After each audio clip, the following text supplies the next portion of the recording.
Barcelona, the Catalan capital, is the venue for the final race weekend of the World Series by Renault, and the highlight will be the Formula Renault 3.5 season finale.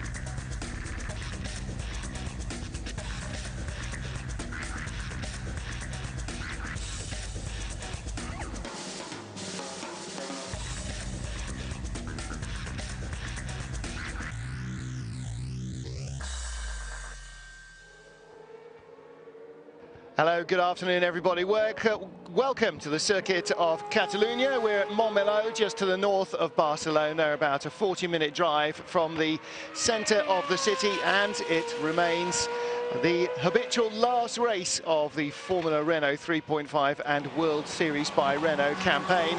Yesterday we saw the championship decided for the drivers in favour of Kevin Magnussen, and his team, Dams, won the team's title as well. So today, the final race of the season, it is an all-out battle for victory. And the man who became the runner-up in the championship, or is likely to become the runner-up in the championship, Stoffel van Dorn, I'm sure will want to go out with a final win of the season. I'm Martin Haven, alongside me, Tom Gamer and Tom. With all the rain everywhere else, it's been a beautiful weekend here, and yesterday the race got as far as the first turn before it all went a little bit pear-shaped. It was a great start from Magnussen. Stevens threatened down into turn one, Van Dorn all alone, but it was the ensuing drama that followed behind, and that's Sorensen rolling out, contact with Melker and the rest of the field, Constantina behind, and well, plenty of damage for all the drivers following. It really was a mess. Safety car came out whilst that was cleared up, but Magnussen really just had to control the restart and get away from Will Stevenson. Will, really the only driver in the rest of the field that could take it to Magnussen yesterday. Absolutely right. Will Buller, who was third on the grid, had problems trying to get by. Sergei Sorokin lasted about half the race before his rear wing collapsed as a legacy of contact from behind when he was trying to avoid the dramas. And in the end, only 13 cars finished. Will Buller running out of rear tyres. Very lucky to avoid getting run into the back of by Antonio Felix da Costa, as he dropped down to a 5th place finish by the end. Felix da Costa unable to move up the order far enough. A little bit of an uncomfortable miscue here. Nikolai Marchenko ended up with a 2-place grid penalty for causing an avoidable accident. I would have thought 2 places had been not quite sufficient, but there you go. Kevin Magnussen raced away from Will Stevens. The gap came down in the last couple of laps, but Magnussen held on to take victory and to clinch the championship. His father was watching on the live timing on his mobile phone in Road Atlanta, preparing for Petit Le Mans, where he then overnight in Europe went on to claim the Drivers' Championship as well. So it is a double championship winning family today. Kevin Magnussen and Father Jan, both champions. Kevin here in the Formula Renault 3.5 and Jan in the GT class in the American Le Mans Series, its last ever GT champion, along with Antonio Garcia, his teammate. So for Jan, probably sleeping off a little bit of a party, time to get back up and try and find a feed. Ben Vincuts, and welcome to the Circuit de Catalunya, Barcelona, for the final race of the Formula Renault 3.5 series for 2013. I'm Neil Cole, this is Cedric Voisard. Welcome to this famous start-finish straight. The grid is assembling around us, and we already have a champion for this year. Danish Kevin Magnussen on pole position again. He was the best man, the best driver in qualifying so far this year. He won yesterday, clinched the title, and he's one more time P1. Here it is. So as Kevin Magnussen takes his position on pole, we spoke to him earlier, immediately after a foggy qualifying.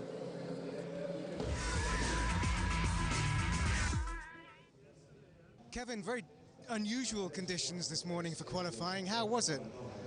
Well, it was quite misty, so not a great vision, but yeah, everyone had same conditions, and yeah, it was just a qualifying on used tires, so good to take another pole and to end the qualifying part of this season in a good way. And that's a pretty good way to celebrate being champion, is to show that you still do it the next day. Yeah, I mean, today I have nothing to lose. I can go for the win 100%. So again, same as yesterday, focus is on a really good start, because I have a really quick starter, Van Dorn, next to me, and it will be important to have a good start.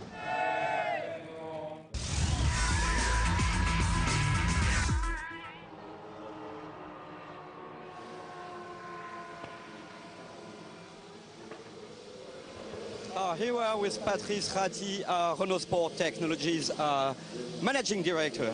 We have a front row, which is a kind of a dream for you. The champion, Kevin Magnussen, on pole position, and beside him, Stoffel Van Dorn. Two talented drivers. They're both linked to McLaren.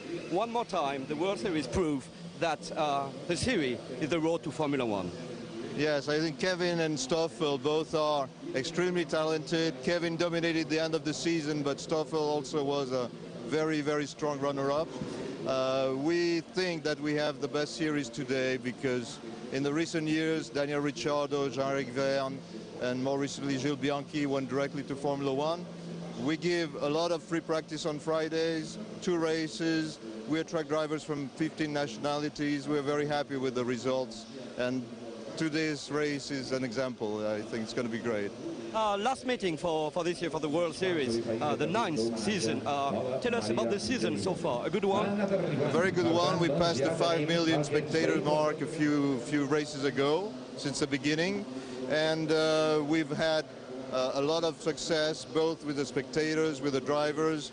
We expect the next year, the 10th season, to be a great one. Okay, the 10th season next year. Tell us some secrets. Anything new for next year? Well, we are thinking about a lot of things. We'll try to surprise the public. But what will be back is the quality of the races and of the drivers, that's sure. Thank you, Patrice. We're going to Neil for special event, I think.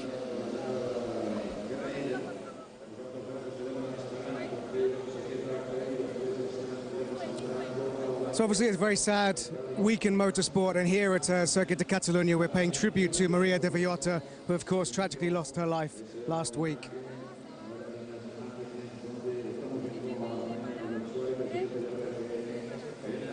It's a loss we all feel, but particularly felt here in Spain. Now we have a race about to take place, and in second place, alongside pole position on the front row of the grid, we have Stoffel Van Dorn. And I just want to grab a quick word with Jamie from Fortec. Hi, Jamie.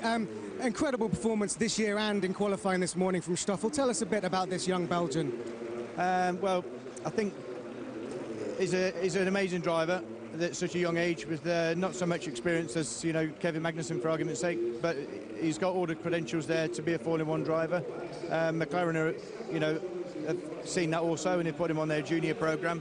And you know, if they think that he's good and we think that he's good, you know, there's no reason why he can't go all the way.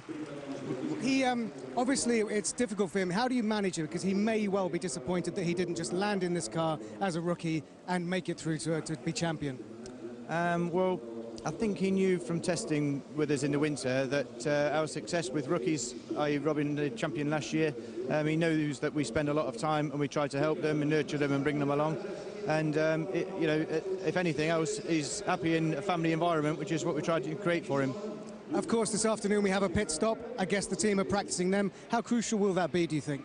I think it'll be crucial. I think we'll be watching what Kevin does, and I think that Dams will be watching what we do. So, yeah, it's all to play for this afternoon, and we're trying to seal second in the championship. All the best. Thank you. Thanks very much. Cedric, you should have someone. There we go. I'm with Olivier Panis. Olivier, Arthur Pic, third on the grid, a very good result for the last race in qualifying. Yeah, of course. I mean, when you start on the front, for sure the race is more easy. I'm very happy for Arthur. He did a very good job during the season. I have a lot of technical problems, but I think to be third is very good.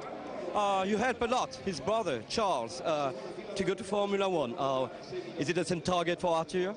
Yeah, of course. I mean, when you are on this level, for sure the target is Formula One. Okay, now I think I need one more here for Arthur, maybe doing something, maybe 3.5 or another series to prepare him for Formula One in 2 years. Tell us about your son, Aurélien, in Formula Renault 2.0. Yeah, well, I mean, the World Series for us is a very good. I mean, for all the drivers, is a fantastic championship. Aurélien starts 7 this afternoon. It's the first year for him. He grew up. I'm sure he dreams also in Formula One, but for my heart it's a bit more difficult. But I'm very pleased to doing this. What will Aurélien do next year? I think he's doing a second year in Formula Renault. I think for young kids we need to win race and fight for the championship. We have Kevin Magnussen and Stoffel Vandoorne, the two big guys of the championship, at the front row. How do you rate them? Well, I mean, both of them is very, very good. For me, Kevin was the best this year. Dams is a fantastic team, and for me, it's normal he win the championship, and I think maybe we see him in Formula One next year. Thank you, Olivier.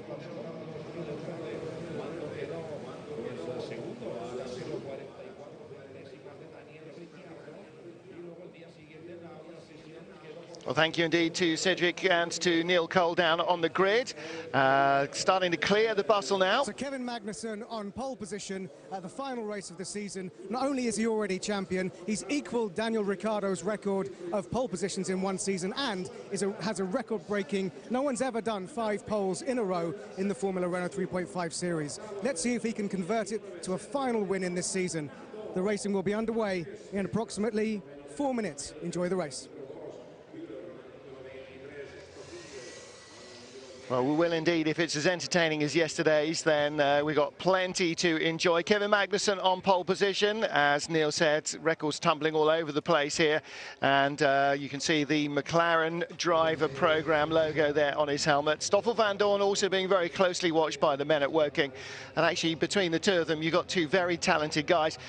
Actually, interesting what Olivier Panis said, you know, for young drivers, it's important to win races and to be challenging for championships. And maybe Stoffel Vandoorne would be well served by being in this championship again, or maybe in GP2 next year and getting more race-winning confidence under his belt. We'll take a quick pause. We'll be back with the cars live in Barcelona. Experience the passion for the World Series by Renault with Elf Lubricants. 15-second ball being shown to the cars as we get ready for the final formation lap of the season. Formula Renault 3.5, wherever you are joining us. Let's hope we're in for an entertaining race. There's been a lot of wet weather affecting races throughout this weekend. American Le Mans Series, Petit Le Mans, wet, dry, very wet race in Fuji for the World Endurance Championship. Raining heavily at Hockenheim for the DTM finale, but bright and sunny here in Barcelona. And Tom Gaymore, that's one of the reasons the championship comes at the end of the year to Spain, because the weather tends to be a little fairer. Yeah, certainly for us Brits. What they say, the rain stays on the plane when you go to Spain. It wasn't actually that good this morning, though, was it? Plenty of fog around, and that's what caused the interruption for qualifying. We only really saw 20 out of the 30 minutes played out, and certainly the majority of the runners didn't run new tyres. It was a qualifying session held on old tyres, and this man, Kevin Magnussen, he's fast in all conditions. Rain, sunshine, fog, old tyres, new tyres. He gets it done, his 5th pole position in a row. But speaking to Stoffel Vandoorne, going through your picture there, he's going to race Kevin Magnussen hard down to turn 1. Both McLaren juniors, but Stoffel really does want that win. They've both got 4 wins apiece. So whoever, if it's either Kevin or Stoffel today, if either of those two win, they'll get the most wins in the championship fight, and that's worth fighting for. Arthur Pick, 3rd on the grid, ahead of Will Stevens, who was runner-up yesterday. Nico Müller, Christopher Zanella rather, ahead of Carlos Sainz and Norman Nato. Then Nigel Melker and Will Buller, who finished 5th in yesterday's race. Marlon Stockinger was quick early in the qualifying session, but he and Ollie Webb both struggling to find a lap in the fog. And further down the order, you see drivers who you'd expect to see closer to the front. Antonio Felix da Costa only 13th on the grid. The job for Stoffel Vandoorne to try and win the final race of the season, but also to try and consolidate himself as the championship runner-up. He is the rookie champion, or he will be the rookie champion as well. So it is his 1st year in the series, having raced in 2-litre Formula Renault last season. And he may well either stay here next year or head to GP2 for a final pre-Formula One season.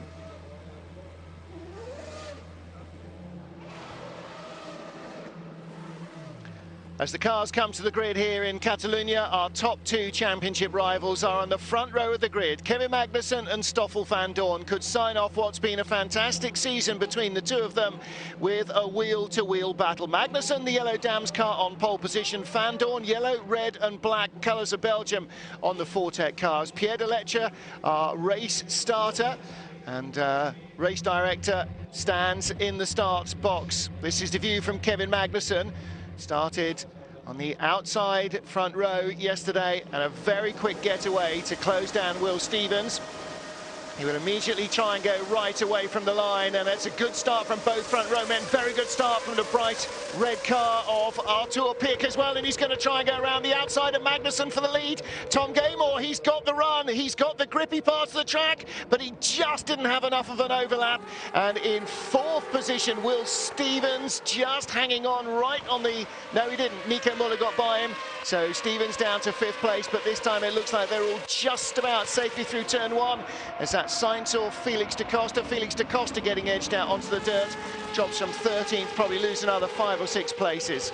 Yeah, Arthur Pick from the clean side of the grid, making it count. Stoffel van Dorn looking racy down into turn 5. It is downhill there, very bumpy braking zone, but you can pass. And Nato showing that he's done just that. That is very difficult to see. That's Sainz Jr. that he's fighting with one of the ISR cars, the Nella behind. But Stoffel van Dorn will look to try and pass Arthur Pick early on in this race. And you saw Pick with the DRS shut, the drag reduction system that they have on these cars, down into turn 1, doing everything he possibly could to try and get past Magnussen, because Magnussen and Dams very, very quick over a lap, and certainly with the shorter runs in the initial stages of the race, they tend just to build that margin, and it's pivotal for the race, and certainly Arthur Pick and Stoffel van Dorn, that they try and close that, because if that gap gets too big, then Magnussen will have a real cushion going into the pit stop strategy section or element of this race, and that window is laps 5 to 15. 320 seconds DRS. Both drivers, second and third, are using it. The bright orange Dago car of Pick, but Van Dorn with the DRS is negating each other. Van Dorn still had a slipstream effect there down that fast front straight, and he used it well. Pick forced to defend hard on the inside, and Van Dorn drove around the long way.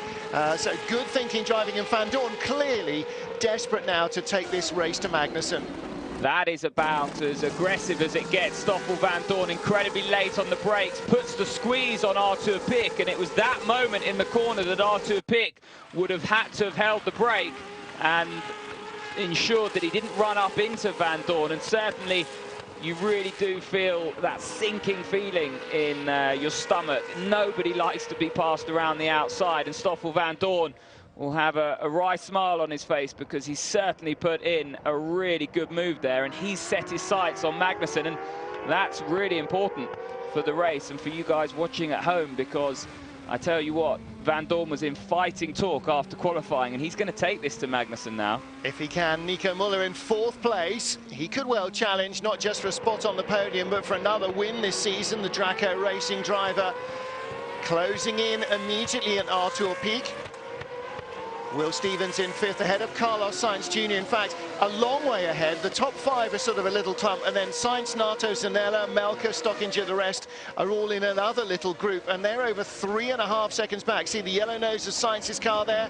He's got Norman Nato in the second Dams car, whose race ended in the first corner kerfuffle yesterday. He's determined to make up for lost time as well. Another rookie in the championship, like Sainz, like Van Dorn. Well, Sainz certainly had his car set up for new tyres, was disappointed that he didn't get that run in qualifying, felt they could have been further up the grid. Had a problem in yesterday's qualifying, lost a tooth on his steering rack, but had the car to do it today, just not the conditions.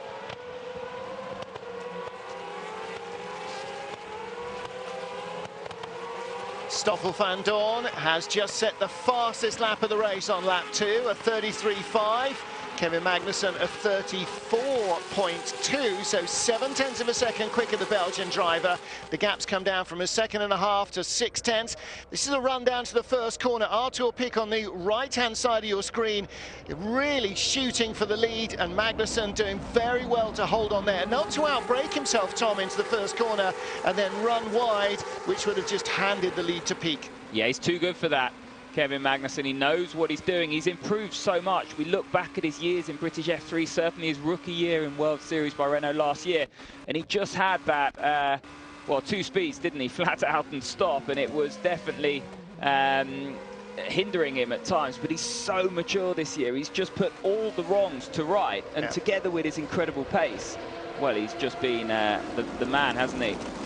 Well, the left-hand side of the grid was clearly the one that got away better. Even Nico Müller, with all that wheel spin, managed to get by Will Stevens. And there was a couple of puffs of dust and tyre smoke, but no contact, no bits of car left in the track after the first corner. So 44 minutes plus a lap is the endurance of a Formula Renault 3.5 race. And we have 38 minutes, 42 seconds remaining. Magnussen and Van Dorn now 4/10 apart. Stoffel Van Dorn is determined not even to let it get to the pit stops before he takes the battle to Kevin Magnussen. Both want to win this final race, because when you're going into a winter season, a winter break where you're just training and trying to get deals done and talking to people, having a win under your belt is really what you need. Sergei Sorokin retired with a damaged rear wing yesterday, damaged front wing today. He is the last car on the road and maybe the first of our retirements if they can't get that nose off. And Magnussen yesterday paid Will Stevens the ultimate compliment by saying, listen, you know, this guy pushed me incredibly hard, and you could see by the fact that I made 2 really big mistakes, you know, at certain times, and Stoffel Van Dorn would have probably picked up on that, and he'll be looking now to push Magnussen into that sort of zone where Magnussen feels under pressure and is really searching for time that might not be there. It's very difficult once the rhythm has formed here at Barcelona, even with the DRS, to make it count. We talked about those 2 corners yesterday, Martin, and the fact that the chicane came in to improve overtaking. For me, not only has it ruined the last sector, but it hasn't really given us much in the way of overtaking into turn 1, has it? No, nothing at all, really, I'm afraid. Stoffel Van Dorn, 1600s further away this time round from Kevin Magnussen. Magnussen with the fastest first sector of the race of anybody. Marco Sorensen set that previous mark last time round. So Marco Sorensen, who is up to 12th place in the Lotus that went flying yesterday. I'm sure thoroughly rebuilt overnight, both Lotuses, because they were both wrecked. Neither of them even got to turn 2 yesterday. Sorensen going very quickly. He's in a long queue of cars. He's right behind Ollie Webb and Marlon Stockinger. And Da Costa down in 17th now. Red Bull Junior fans. Antonio not really having the feeling that he wants in the car. It got taken apart after Ricard. They put it back together, and it certainly has not been without an issue, because Antonio Felix Da Costa qualifying 13th on merit. It is not where he wants to be, and it's certainly not down to his ability. There is something untoward with that car, and you've got to feel for Antonio, because, as you said, everyone's fighting for a win. Everybody wants to put their name in the spotlight at the last race of the year. He's vying for the seat at Scuderia Toro Rosso that Riccardo's vacated on his way to the senior team, and certainly, you know, he's fighting hard, but it just hasn't worked out for him, and you've got to feel that it's not really his fault. And first to blink, Da Costa. No, that's Sainz, in fact. So Sainz and Da Costa and Buller and Matthias Lane and Andre Negrão and Nigel Melker have all come in immediately. I knew 2 Red Bull cars. Yeah, one too many. One too many. So Sainz the first out of that group. He's got Nigel Melker, the number 2 Tech 1 car behind. Looking here at the 17 car of Andre Negrão. So what's the benefit of pitting early? They're going to try and get clean air, although this is... Well, worked for Sainz. Yeah, but this is really quite a lot of cars to pit first lap around. So they've all had the same idea, and really you've got to...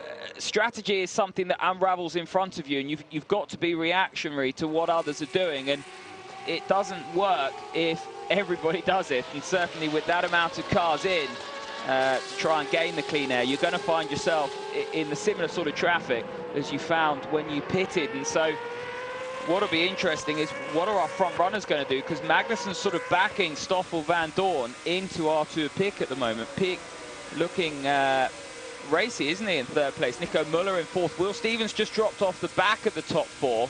Now, he had incredible pace yesterday, was looking forward to showing that this morning, and it'll be interesting to see if he can find that. Certainly the P1 by Straka car much better on the longer run, but we have a four-way battle for the lead. Norman Nato coming into Dams. Christopher Zanella on pit road as well. Nato comes in from 7th, Zanella in from 9th. And interestingly, actually, when Sainz came in, his teammate Will Buller was backed up behind him at Zeta course. Both their cars came in on the same lap. There's the second Arden Caterham car coming in. So Arden Caterham have now got Pietro Fantin in. They've already turned around Antonio Felix da Costa. And Nato comes back out in front of Sainz. So that is a net gain, I think, for Norman Nato. No, he was behind. Yeah, he was behind Sainz, wasn't he? Oh! And dramas for Fantin as he lost the engine. That's just my point there. It only really works if others around you don't effectively have the same thought pattern and ruin your strategy. Well, Sainz came in clear air and went out into clear air, and yet Nato somehow on his in-lap managed to leapfrog him. So a net gain for Norman Nato.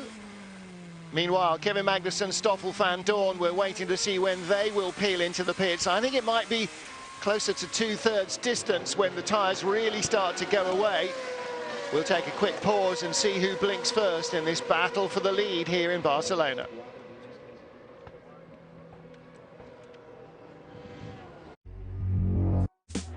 Experience the passion for the World Series by Renault with Elf Lubricants.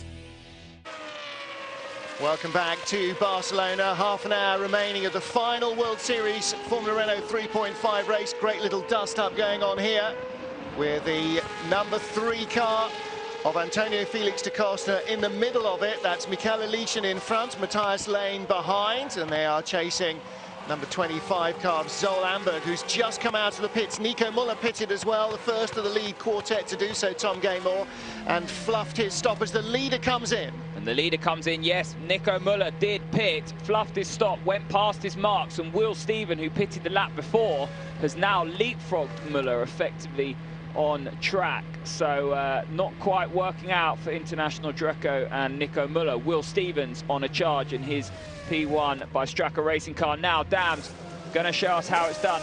2 rear tyres. It's a mandatory 2-tyre stop, and the rear tyres effectively the ones that get worked here out of the medium speed corners, and also it means, or lends itself to a faster stop because you've got no front jackman, so that half a second does it all counts, doesn't it? And he's out ahead of Will Stevens. So now Stoffel Van Dorn and Arthur Pic are going to have to be reactionary, because Will Stevens is going incredibly quickly in his car. He's just fastest set the race lap. So expect these two in, I think, at the same time this time around. Well, they have to, Tom, because now we've seen how much of a difference the new tyre has made to Will Stevens. He's gone from 34s that these are doing into the 32s. The first man almost into the 31s. These two have to come in. They're both doing personal best. You saw how hard Van Dorn was pushing when he ran a little wide and really flirted with the gravel traps down at turn 7. But he and Arthur Pic really must come in this time round, and he does. Arthur Pic does not. So AV Formula, Adrian Baez team, are seeing this a different way. Are they going to leave Pic out all the way and bring him right in at the end of the window? That sort of looks like the die they've cast now. I'm going to jump off the fence and say that's a mistake. Yeah, do you know what? Sometimes you look at these things and you think, OK, there must be a reason, but I don't know what your logic is. Now, here we go. That's Magnussen through the final corner. Here comes Van Dorn. That's a very quick stop from Fortec. Let's pan out onto the straight. Oh, this could be very big indeed. The first yellow car we saw was Norman Nato, but there is Magnussen. No, no, no, don't follow them. Thank you very much, cameraman. Well, he comes back pretty much where he was. Not much lost, not much gain, He's but going to be under Will pressure. Stevens with hot tyres and Van Dorn with cold rears, he's going to feel that pressure. Can Stevens make the move and get up into second place? I was just about to say Stoffel Van Dorn thinks he's racing Magnussen, but he's actually racing Will Stevens. Such is the pace of that P1 by Stracker racing machine. Now Will Stevens has to try and do something now. It's going to be very, very difficult at this juncture of the circuit. He's going to have to look at the hairpin. Lecaxa down at turn 10. He has to stay fairly close through 7 and 8, up through Kampser. This is the flat-out right-hander that leads now down onto that back straight. He's not close enough. DRS will shut. Watch that rear element. No, it doesn't. So Will Stevens doesn't think he's close enough, and quite rightfully so. He isn't. Now, what is Artur Pig doing? He's done another personal best out front. That is better.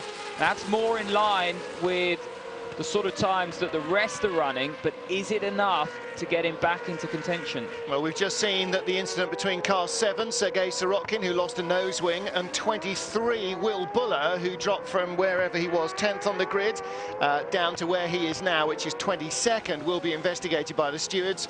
And if Sorokin's lost a nose wing, you assume that he ran into the back of Will at some stage that we didn't see on the cameras. So unfortunately, Will Buller's race is about as ruined as Sorokin's. Meanwhile, this is car number 1, and that is our reigning champion, I beg your pardon, our 2010 champion. That was not last year. Mikhail Alishin in the Tech 1 racing car, reigning teams champions. So Tech 1 from Toulouse have been overtaken in the teams championship by Dams. 25 years ago, next month, Dams was formed. Jean-Paul Driot and René Arnoux. Driot Arnoux Motorsport, that's where Dams comes from, which is why it's all capitalised and not big D, little letters. There you go. Fountain of knowledge. Fountain of knowledge, fountain of knowledge. And actually, ooh, big lock up there, right in front of Alishin. Who's that? Zol Amberg. Well, he only just came out of the pits. Did he make it round? I think he's found that his tyres are not giving him the grip that they were on the way in. Daniel Merv and Carlos Huertas also just out of the pits. And in finally comes our race leader, Artur Pig, and that will leave Indonesia's Marlon Stockinger on top of the pile ahead of Marco Sorensen, and Kevin Magnussen will now pop up to 3rd place and best of those who have stopped.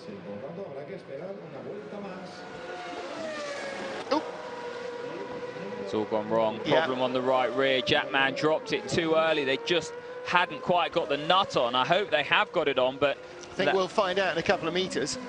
Yeah. Anyway, without that problem, it was going to be close. But like I said, it was a mistake because Artur Pig now into the clutches of Norman Nato. Watch the second Dams car. Can he get it done around the outside? He's going to really try hard. Yes. And Pig doing a good job there. He saw the inevitable there. And he's off. The wheel. Well, there's a problem. Yes, there's a wheel nut, quite clearly. Yeah. I knew they hadn't got it on. Yeah. The Jackman dropped it too early, and then they hadn't got the nut on. And I said as he was leaving the pit lane, I hope they've got it on, and they hadn't. So. And the gunman was probably busy shouting at the Jackman, but he was released anyway. Look, you can see the wheels clearly not on there.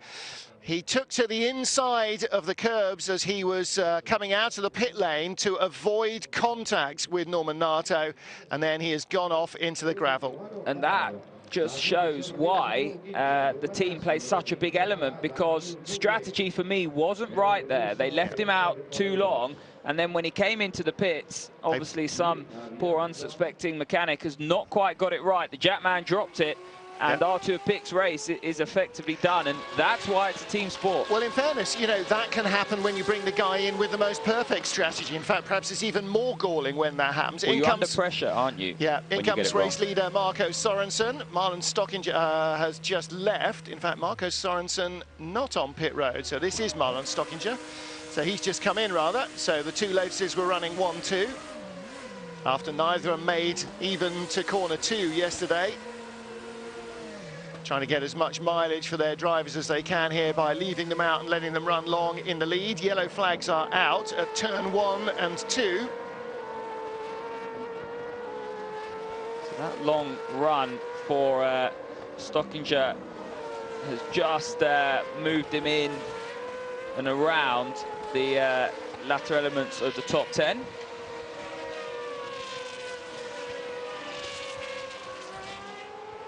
Here is the battle for second place. Will Stevens chasing Stoffel van Dorn.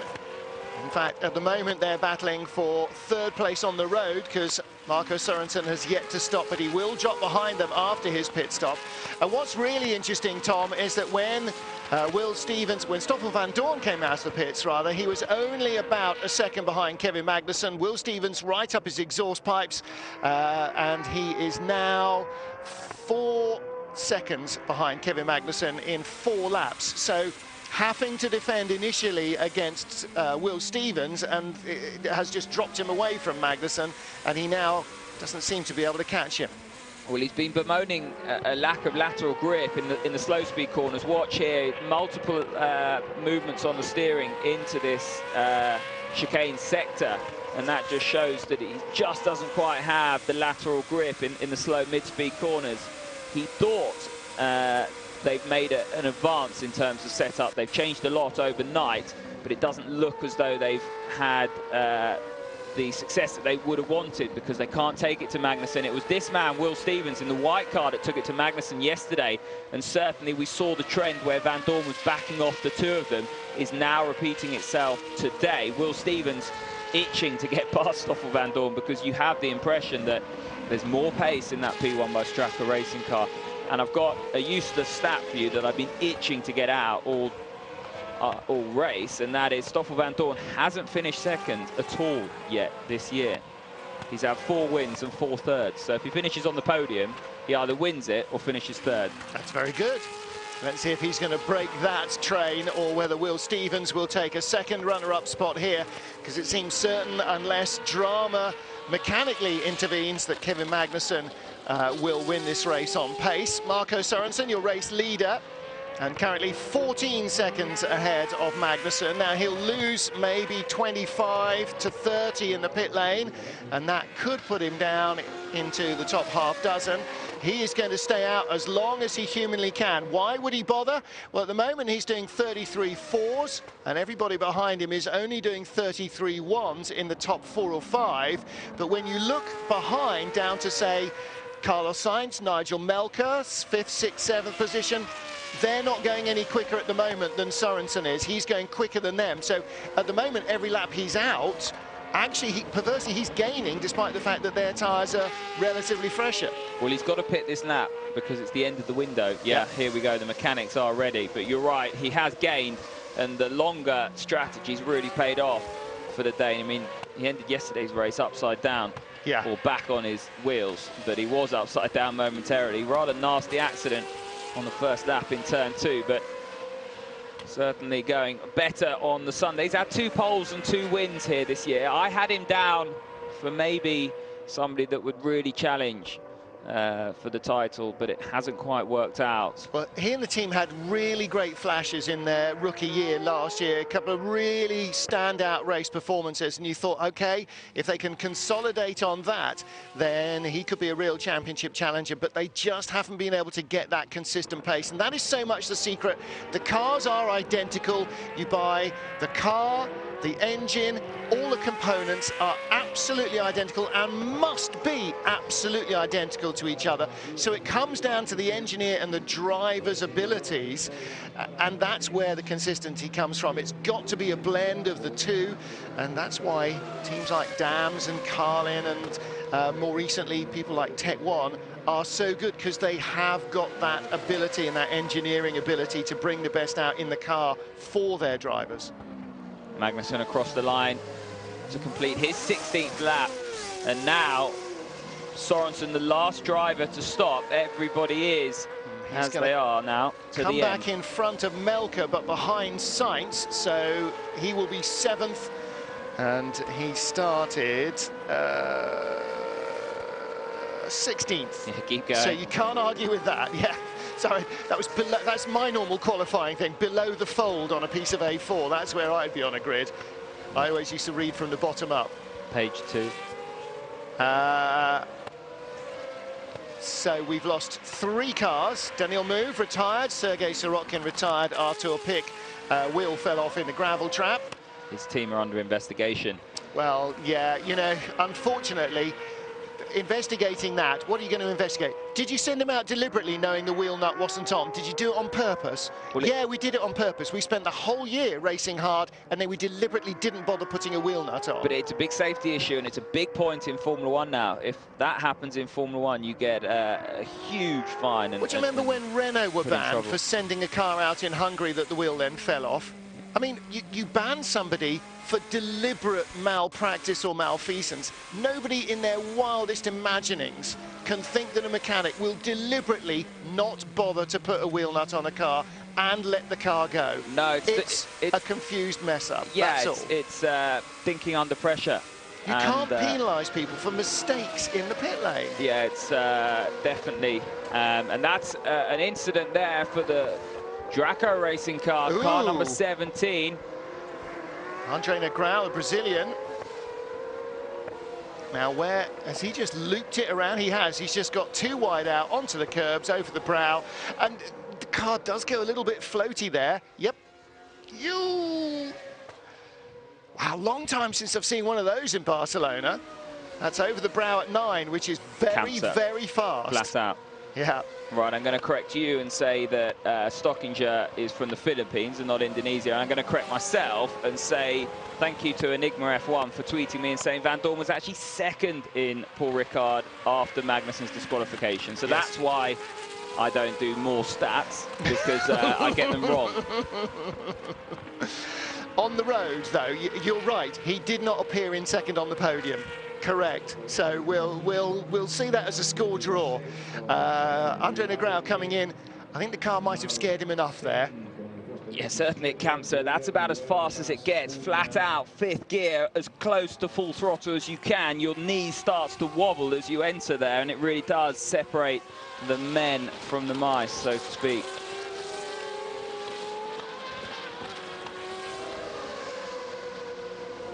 Well, into the garage goes Andre Negrão, end of his season. The team may need to jet wash the cockpit after that high-speed lose. And clearly he feels something in the car was amiss there, because normally you would be very much concentrating on your line through Kampse and not way out there 3 or 4 car lengths wide of where you ought to be.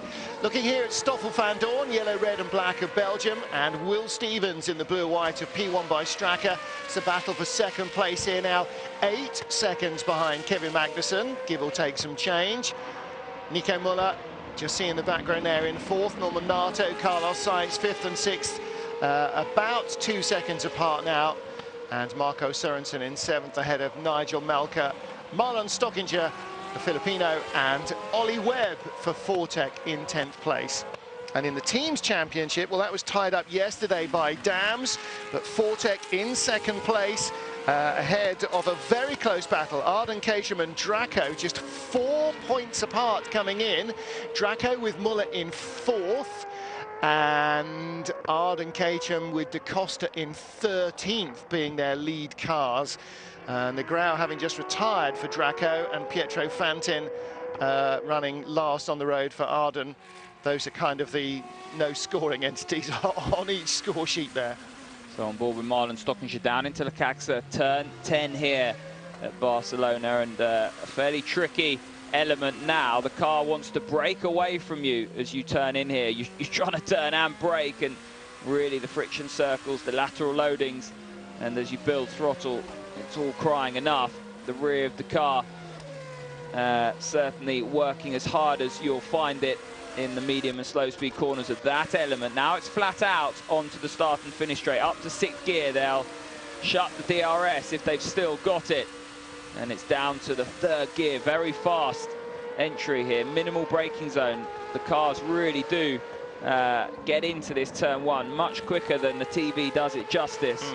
Flat out here, up to 4th gear, into 5th, the midpoint of this turn 3 right-hander. And they've just sort of taken the gravel away, haven't they? Yeah. And that's given you a a new lease of life if you get it wrong. Bit more of a survival zone, and also for fans as well. It means the race doesn't immediately get safety card. If somebody goes a foot offline, they'll come back on. They might have lost ground, but they won't bury the car in the gravel. The other thing that the TV camera never really gives you anywhere, I mean, with the TV, you understand that Spa might be vaguely hilly, whereas in fact it's sort of more mountainous. Here you don't really get an idea of the elevation changes as well. They are quite significant, and it's a classic old-fashioned racing circuit. Like here, for instance, you turn a fast, flat-out right-hander over a brow. See, that's what you want in a racing track as a driver. That's why drivers regard this track as such a challenge, because it's challenging to drive fast and a bit scary to drive fast. Unfortunately, it's not the greatest track for racing on. No, it's difficult. I mean, it was even scarier with these last two flat-out right-handers that they used to have in this final third sector. Not as fast now, and this chicane I'm not a major fan on. So with 11 or 12 minutes left on the clock, it's looking very good for Will Stevens. The battle for 4th, 5th and 6th. Will Stevens, Nigel Melker, Nico Müller, the championship fight. They're all separated by 1 point, which is as close as it gets. And Will Stevens was 6th yesterday, leapfrogged into 4th with his 2nd place. And Nigel Melker was then demoted into 5th. Nico Müller 6th. So where are they standing now? It's Müller's 4th behind Stevens. Stevens still in the driving seat. Nigel Melker looking as though he's going to be relegated by Müller down to 6th. So Nigel Melker, the big loser there, really. And you've got to credit Will Stevens. Didn't quite go according to plan in Hungary and Paul Ricard as Will Buller ventures into the pits. That's probably a legacy of the damage sustained by his contact or his incident with Sorokin. Sorokin running into the back of that Zeta course car. 2 spare noses out there for Carlos Sainz, 1 in last time's colours, 1 in this time's colours. Looks like Will Buller's not going very much further, though. The noses are moved, and that suggests to me that Will's season will end up being pushed backwards into the garage by the Zeta course mechanics. And there's the Tech 1 car of Nigel Melker, currently in 8th spot. Marlon Stockinger really just worrying him endlessly, isn't he? Stockinger and the Lotus clearly got pace here. I mean, Sorensen, 7th place from 16th on the grid without a slew of retirements in front of him, so you can't argue with his pace and his ability to generate it as well when he very sensibly stayed out and let everybody peel off in front of him. And every time he did so, of course, he was getting more and more chance of running in clear air, and that's what these cars need to operate at their maximum and to go at their fastest around this track. Yeah, good job by Lotus. Lotus, Fortec and Dams with both their cars in the top 10. Ollie Webb in the 2nd Fortec car there, just moving through your screens behind Stockinger, doing a good job. The Brit, it's been a difficult year for him. Certainly hasn't quite found the pace that Stoffel van Dorn has found in that Fortec machine, but he's a talented individual. You look back at his record in F3 to see that, and Ollie Webb will bounce back, and I'm sure we'll see him doing something next year in the single-seater world.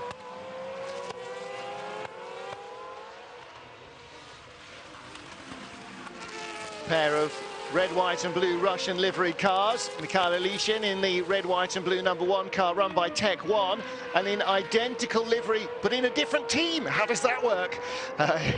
It's the number 16 car of Lucas Foresti, SMP Racing by Comtech. And the deal, of course, is that they are both Russian-backed and funded, so the livery is identical, even though it's in 2 different teams. I mean, it's got me all year, that one. I know. Still not being able to get used to it. It's that's why I was letting you speak and not saying anything. It's likely to be a problem that will go away. As you can see, the former champion Alishin is sponsored by SMP, who also are part owners of the Comtech racing team, so it's an odd weave there, but I suppose it's no more bizarre than having Red Bull drivers in 2 different teams. Didn't used to be the case anywhere in the Formula Renault World Series paddock, but has become more the case recently. Paddy, there were times in World Series where you could barely turn a corner without tripping over 2 or 3 Red Bull drivers from various different categories. seem to have been a little bit less scattergun in their approach over the last few years and doing more whittling out before they get into racing cars with Red Bull logos on them. Now, I think Sainz will be back in 2014 for a campaign in World Series by Renault. I think Stoffel Van Dorn is very much looking at a test role in Formula One. Magnussen's looking at a race seat. McLaren pushing the pair of them very hard in terms of, or pushing the F1 teams very hard in terms of getting the pair into Formula One. It'll be interesting to see who else we have, if we have another Red Bull driver in World Series by Renault. What's Kvyat gonna do? Well, he would be your obvious choice, 2-litre Formula Renault driver, and he has, again, come on really strongly this season. You know, had loads of potential at the end of last year, but really looking like a definite championship contender this season to move up into World Series Formula Renault 3.5. But there's a lot of drivers. I mean, looking here at Nigel Melker, where's he going to go? What's he going to be doing? I think perhaps you might find a lot of these guys having a long think about their careers over the winter and maybe starting to venture towards some sort of endurance racing, sports car racing, where you can actually become a racing driver and earn a living rather than just endlessly spend money in the hope of being a Formula One star one day. Yeah, tweet us your thoughts at Tom Game or at Martin Haven. Let's get the city season, the ball rolling. Plenty of rumours out there. This is Martsenko. Yep. And Matthias Lane, 16th and 17th. Spent a lot of time in each other's company yesterday, didn't they? That time, yesterday, Martsenko clattered off Matthias Lane. Or nearly did, didn't he? He just managed to miss him. Yeah, thought better of it. But he was sat on a naughty step. I'm not sure there was much judgment involved in that, to be honest. Norman Nato, Carlos Sainz and Marlon Stockinger. This is your battle for 5th position, boys and girls. Nato in the second Dams car. And again, really coming on strong. I mean, unless there's some major financial hole, you can see Norman Nato being a front runner next year if he's able to stay with Dams. They are the champion team. They will go into 2014 with their tail up, having produced a driver and team's title. And we know what that did. Getting close did for Tech 1, vaulted them right to the top of the engineering pile.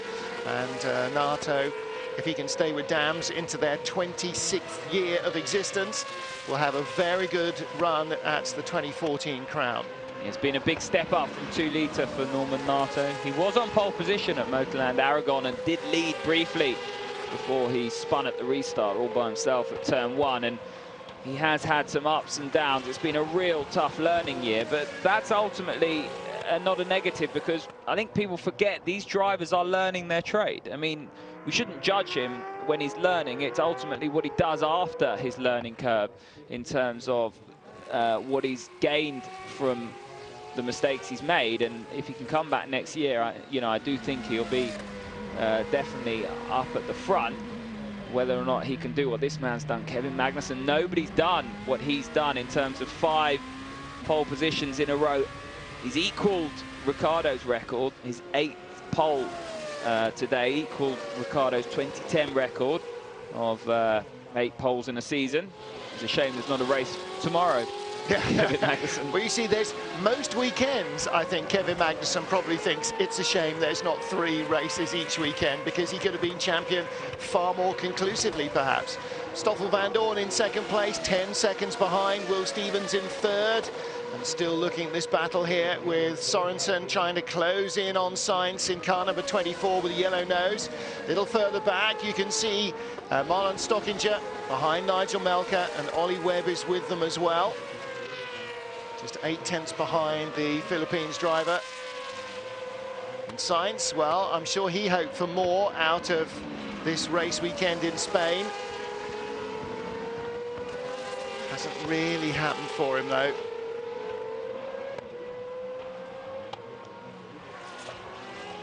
I think Sainz, you would hope, would be back next year in Formula Renault 3.5. you know, if you're going to swap drivers around, you have to be pretty darn certain that they're capable of driving anything anywhere, and Sebastian Vettel is perhaps Red Bull's ultimate example of that at the moment, and actually after they'd done it with him, then they did it as well with Daniel Ricciardo, dropping him in and out of different cars throughout a season, where the result was sort of irrelevant in terms of points and championships, but the result that he produced in each car on each weekend was what he was judged on. But you would think that Sainz probably needs to have a season here where he can contend the title next year.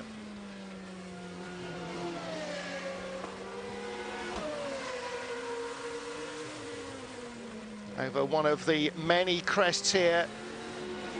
Not exactly Oldham Park, but it certainly rises and falls nicely, this Barcelona track. Much more so when you're sat low in the cockpit rather than high above it like our camera T-bars are. If you're down at driver's eye level, looking over the nose of these Formula Renault 3.5 cars, there's a lot of time, Tom Gamer, where you're not actually seeing the track you're going to be racing on in a heartbeat.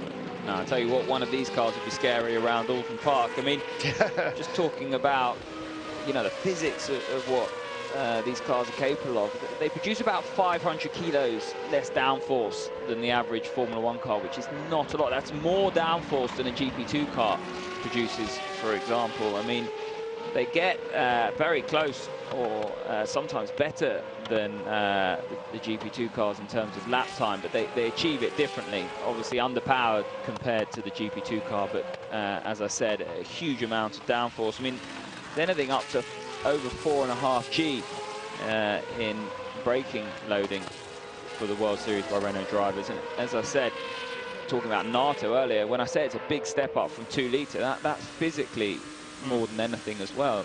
Yeah.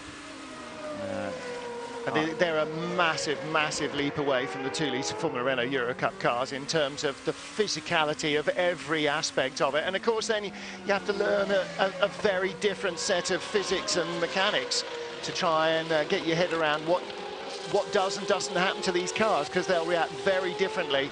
Then you have the pit stops, then you have the DRS, and everybody says, well, you know, it's not exactly a lot to think about. Well, it's not when you're sat on your couch, you know, like us, in your nice air-conditioned commentary booth, just watching the telly and pretending you know.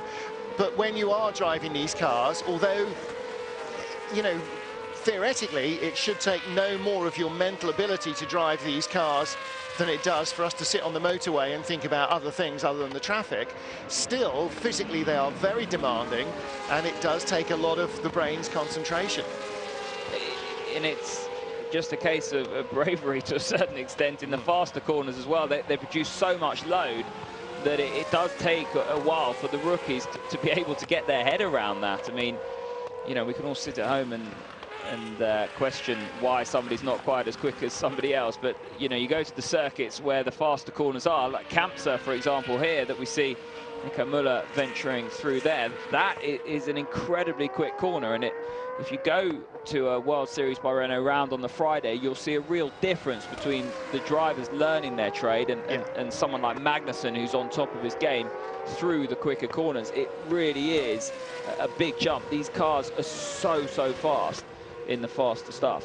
Yeah, and when you get a driver like Vettel, who was dropped in and won 2 races in his first ever weekend seeing the cars, never mind driving them, he'd done no testing or anything else when he was dropped in at Carlin, then you do perceive that you've got somebody who's very special, and Trevor Carlin knew that from the moment that the first couple of practice sessions happened, and you know, he went on and has proved it ever since. These cars do take a time to learn. You know, this is not something that anybody can step into. It's a thing that very few people can step into and even wash their face. So the fact that we're saying, you know, drivers need time to learn it, I think that's entirely sensible. And the interesting thing from Olivier Panis, we heard from him on the grid, you know, there is definitely a thought that drivers need to spend less time being fast-tracked into Formula 1 2 weeks after they leave nursery school, and a bit more time actually getting a bit of maturity and confidence in the car and in their own abilities, so they don't end up just having lots of random accidents over driving. There's Jean-Paul Driot. His man is on the final lap of the season, barring the slowing down celebration lap. This is Kevin Magnussen's view of the circuit at Catalunya. And he's already heading down into the twisty infield section from 4 down to turn 5. The rest of the field are coming. You can see behind him is the Arden Caterham car, Pietro Fantin, who was lapped a few laps ago.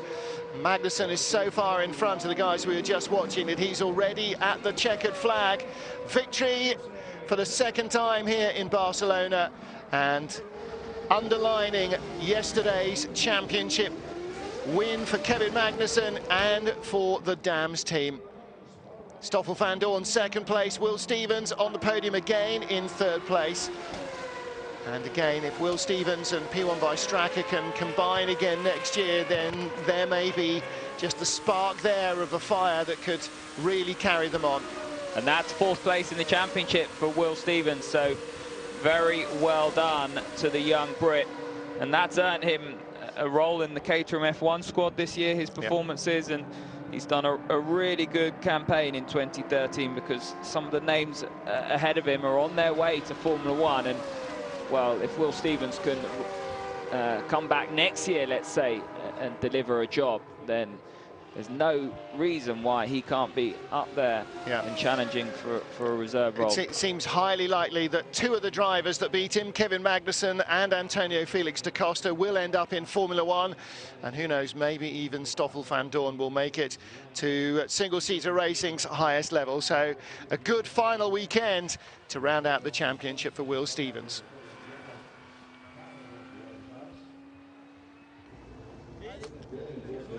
Very happy faces in the familiar black and yellow of Dams as they celebrate another dominant performance in Formula Renault 3.5. And in fact, with Nominato in 5th position, a really solid team effort as well. And that shows that the depth at Dams, Tom Gaymore, not just that they can provide a star driver like Kevin Magnussen with the car to do the goods, but they can produce a rookie performance like that out of Nominato. They give him all the backup, all the support that they give to Magnussen, and actually possibly a little bit more because he needs more information, more knowledge and more backup.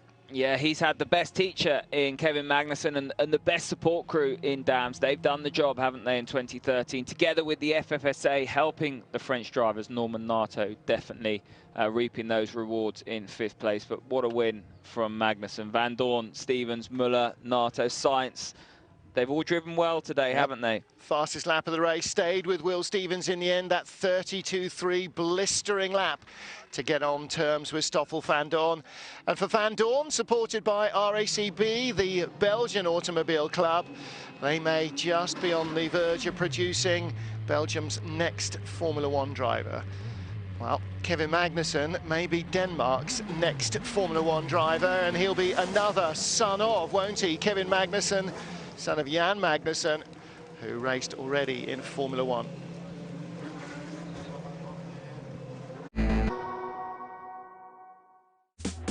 Experience the passion for the World Series by Renault with Elf Lubricants. Well, let's get down to the pit lane. Neil Cole is there waiting to talk to our race winner and champion, Kevin Magnussen. Stoffel van Dorn and Will Stevens also there completing the podium. But let's hear from Neil. Kevin, you've already got the title, but that was more than just a lap of honour. How important has that win and this weekend been for you? Very important. It's it just feels so good to show everyone how good the team is, how good we've been this year. And yeah, this one was definitely for the team. It's been amazing to drive for them this year. The car has been good always. They've been pushing maximum always. And this one is for the team.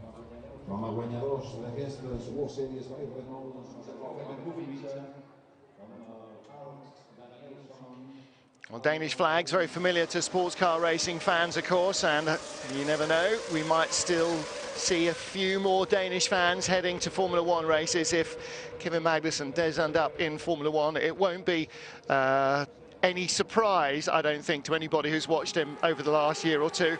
Well, he started at the front of the field, got away quickly despite being challenged by Arthur Pick. Stoffel Vandoorne put a response into Pick's quick start very early, Tom Gaymore. Sold him the dummy, forced him to defend on the inside. That was a classic turn one move. That was the move of the race. Stoffel Vandoorne very aggressive on Arthur Pick into turn one, and like I said at the time, Arthur Pick will really not enjoy that. Stoffel Vandoorne coming out of the pit lane and Magnussen really stealing the march on him. It was just a better in and out lap from Kevin Magnussen, and stopping earlier really helped the Dane, and it was those laps after the pit stop that really separated the two. That was Negrão getting it all wrong at Kampse and calling it a day. I don't think he enjoyed that experience. I'm not sure I blame him. I think the car pitched him off there. Kevin Magnussen in charge all the way through, and the battle between Will Stevens and Stoffel Vandoorne allowed him free rein in the end. Better part of 10 seconds in front as he cruised to his final win in Formula Renault 3.5. Can't imagine any reason on God's good green earth why he would be back in this category again, having tied up the championship with Jean-Paul Driot there in the white shirt at Dams. Undoubtedly feeling very happy as they head to the 25th anniversary of their foundation next month. So Kevin Magnussen, the race winner, Stoffel Vandoorne, Antonio Felix da Costa, the top three in the championship, just ahead of Will Stevens, who's really come on strong at the end of the season. And, well, the top three, you would think there's every chance that they will all at some stage have a Formula One job next year, whether it's race driver or test driver. Stoffel Vandoorne, really, like Magnussen, has matured enormously this season, Tom Gaymore, and you know, looking like a really polished items. Stoffel Vandoorne has really impressed me as a rookie coming in to this championship straight from 2-litre Euro Cup and taking the fight to Magnussen, who, let's face it, is one of the most exciting young drivers coming out of junior formulas. It's just been a really good campaign for Stoffel Vandoorne, and well, Antonio Felix da Costa didn't feature today in terms of the front runners, but I'm sure we'll see his name in Formula One as well, as I do hope this man will be racing on that grid come 2014.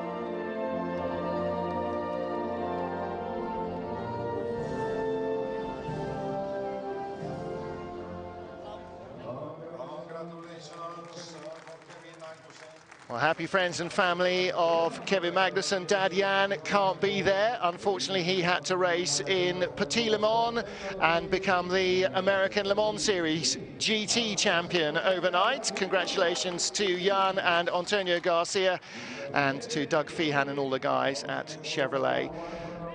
Well, Derek Warwick, ex-Renault Formula One driver and president of BRDC, the British Racing Drivers Club, offers his congratulations to runner-up Stoffel Vandoorne and championship runner-up Stoffel. You saw him give Will Stevens a good slap on the back as he came onto the podium. And good to see Del Boy around and about. Patrice Ratti, another ex-Renault team member. He was a team engineer in the Alain Prost era, and he is now the president of Renault Sport Technology. He presents the trophy to our race winner and our champion, Kevin Magnussen. And the winning team, Dams. Again, they have grown in strength once more this season. Only their second year in Formula Renault 3.5, and they are the champions.